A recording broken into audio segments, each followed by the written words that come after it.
Hi friends, welcome to my channel. तो जैसे कि आपको पता है कि मैं एक बैंकर हूँ, तो क्या होता है कि छुट्टी के दिन या जब भी मुझे टाइम मिलता है मैं बुक्स पढ़ना बहुत पसंद करती हूँ। जैसे कि आप मेरे पीछे देख सकते हैं ये बुक सेल्फ, तो कुछ कुछ बुक्स मैं पढ़ती हूँ। और आज मतलब इस वीक में मैं जो बुक कंप्लीट की तो उसका नाम है the 7 habits of highly effective people by Stephen R Covey. तो इसमें से मुझे जो नॉलेज मिला है वो मैं आपके साथ शेयर करना चाहती हूँ। देखिए फ्रेंड्स, क्या होता है कि कुछ लोग होते हैं जो बहुत कम बोलते हैं लेकिन ज़िंदगी में बहुत ज़्यादा अचीव कर लेते हैं, और कुछ लोग हैं जो बहुत बिजी रहते हैं लेकिन ज़िंदगी उनके बस वही के वही। तो यही मैं कहना चाहती हूँ कि आज मैंने जो 7 हैबिट्स पढ़ा है, तो अगर ये 7 हैबिट्स आप अपने लाइफ में इम्प्लीमेंट कर लेते हैं तो फिर आपका लाइफ कब चेंज हो जाएगा आपको पता भी नहीं चलेगा। हैबिट नंबर 1 क्या कहता है कि बी प्रोएक्टिव। इसका मीनिंग है कि रिएक्शन मत दीजिए, बस एक्शन लीजिए।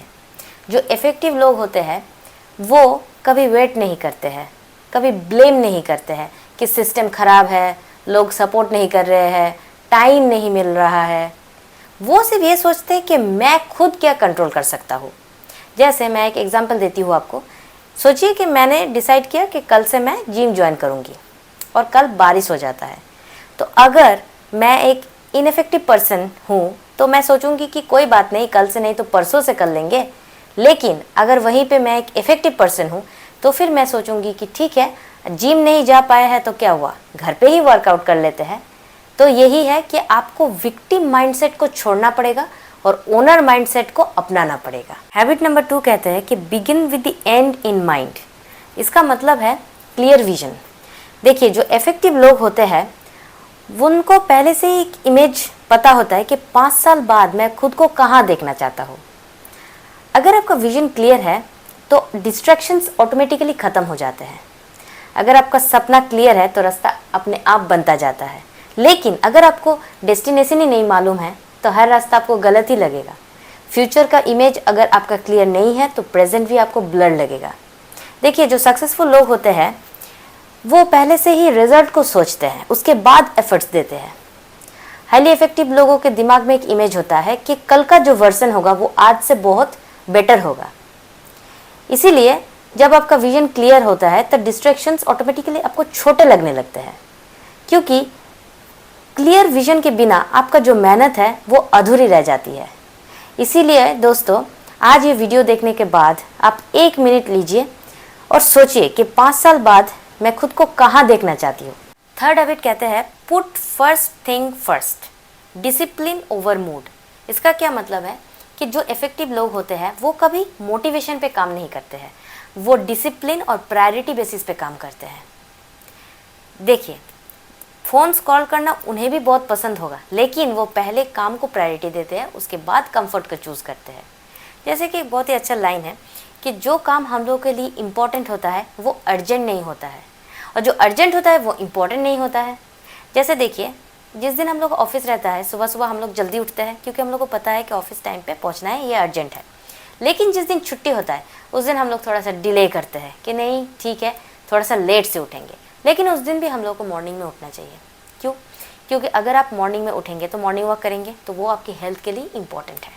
आप बुक्स पढ़ सकते हैं जो कि आपके माइंड के लिए इम्पॉर्टेंट है, या तो आप कुछ स्किल सीख रहे हैं तो वो उसको प्रैक्टिस कीजिए सुबह सुबह उठ के, वो आपका सेल्फ ग्रोथ के लिए इम्पॉर्टेंट है। नहीं तो आप सनलाइट लीजिए, मेडिटेशन कीजिए जो कि आपके सोल के लिए अच्छा है। Fourth habit is think win win, जीत सबकी हो। इफेक्टिव लोग जो होते हैं वो कभी ये नहीं चाहते हैं कि दूसरों को हराकर मैं जीत जाऊँ, वो चाहते हैं कि तुम भी जीतो और मैं भी जीतूँ। इससे क्या होता है कि ईगो कम होता है और अंडरस्टैंडिंग बहुत ज़्यादा होता है।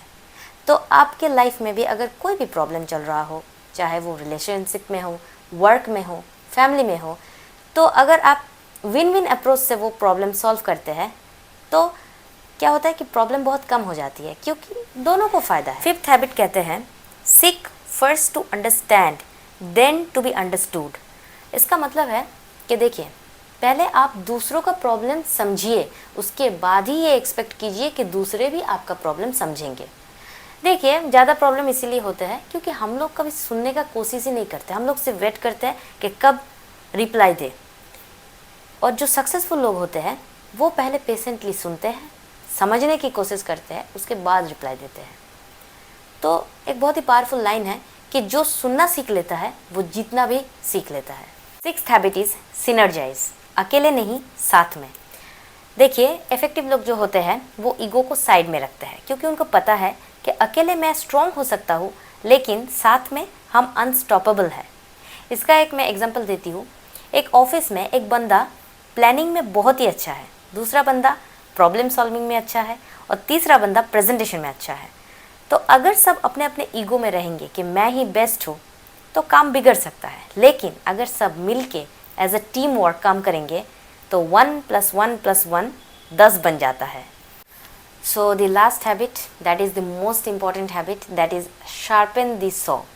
इसका क्या मतलब है कि खुद को आपको हमेशा अपग्रेड करते रहना है, खुद पे काम करना है। वो स्टोरी तो आपने ज़रूर सुनी होगी कि there was a man who was cutting wood in the forest and hours after hours he was putting his hard work, but there was no result. So suddenly a man saw him and asked him to sharpen his saw, but he said that no, I don't have any time to stop, I have to finish my work. Actually he didn't realize that the problem was not in his effort, the problem was in his tool. So he continued to cut the wood, but the wood didn't fall easily, and his hand started paining, his energy went down, and he was totally exhausted. But if he would have taken a break for a few minutes and sharpened his saw, then his work would have been much easier, faster and better. तो मैं आपको यही कहना चाहती हूँ कि sharpen दी saw के मतलब है कि आपको खुद पे फोकस देना है। जैसे हम लोग के लाइफ में 4 एरियाज़ हैं जो कि इस बुक में बात किए गए हैं। जैसे फर्स्ट एस्पेक्ट है बॉडी। अब बॉडी के लिए हम लोग मतलब शरीर को ठीक रखने के लिए हम लोग क्या क्या कर सकते हैं? वॉकिंग कर सकते हैं, gym, exercise, good sleep, good eating habits. क्योंकि अगर आपका बॉडी एनर्जाइज्ड नहीं रहेगा तो आप डिसिप्लिन से काम कैसे करेंगे? सेकेंड एस्पेक्ट है हम लोगों का माइंड। अब दिमाग को स्ट्रॉन्ग बनाने के लिए क्या करना चाहिए? रीडिंग, लर्निंग न्यू स्किल्स और वाचिंग गुड कंटेंट, जर्नलिंग, ये सब हम लोग कर सकते हैं ताकि हम लोग का बॉडी के साथ दिमाग भी शार्प रहे। थर्ड जो एस्पेक्ट है वो है हार्ट, इमोशंस, वेलबींग। देखिए, काम ही सब कुछ नहीं होता है। हम लोग के काम के साथ फैमिली को भी टाइम देना है, उन लोगों के साथ बाहर जाना है, उन लोगों के साथ ओपनली डिस्कशन करना है, फॉरगिव करना है अगर कोई कुछ गलती किया है, और उन लोगों को थैंक्स भी देना है। तो सबके साथ अगर आपका ज़िंदगी में, देखिए, अगर आपका दिल हरा भरा रहेगा तो ज़िंदगी ऑटोमेटिक आपको अच्छा लगने लगेगा। और फोर्थ जो है वो है सोल, अंदर का शांति। इसके लिए आप मेडिटेशन कर सकते हैं, साइलेंस में बैठ सकते हैं, नेचर में वॉक कर सकते हैं। इससे क्या होगा, अगर मतलब आपको अंदर से शांत रहेंगे ना तो बाहर कितना भी कैओस हो वो आपको डिस्टर्ब नहीं कर पाएंगे। देखिए, हर रोज़ हम लोग कितना काम करते हैं, थके हुए घर आते हैं, लेकिन उसके बाद कभी हम लोग ये पूछते हैं खुद से कि क्या मैं ठीक हूँ या नहीं?